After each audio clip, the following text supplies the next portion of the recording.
Hello, everyone. Welcome back for today's nugget from the power of the grave.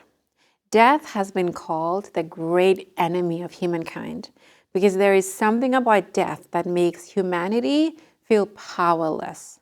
No matter who you are, rich or poor, young, old, man, woman, educated or otherwise, we all feel powerless against death. It robs us of our loved ones. Unexpectedly, it just takes and destroys. In Psalm 49, we find a contrast between those who trust to themselves or the futility of wealth and those who trust in the Lord, the wise. Death is inevitable for both the fool and the wise, but those who trust in the Lord do not need to fear death. The psalmist notes how those who trust in their wealth boast in the multitude of their riches. They call their lands after their own names and live only to bless themselves.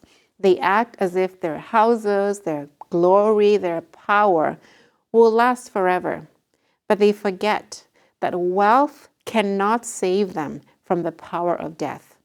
Though they try to find assurance in their possessions and accomplishments, at last they are faced with the reality of death, against which they, like every other human being, are completely powerless. But the wise know that God will redeem them, that God will ransom them from the power of the grave.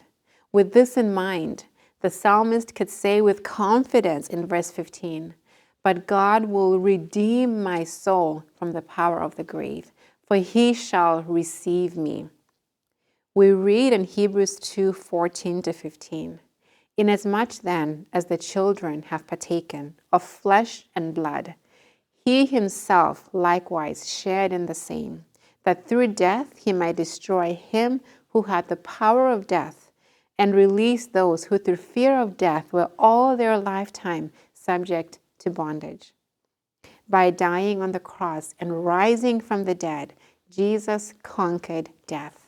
And because of him, you and I don't need to fear death. And we know that even if we die, Jesus will ransom us from the power of the grave at the resurrection. What a hope, what a beautiful hope we have in Christ. Thank you for joining us. We'll see you tomorrow.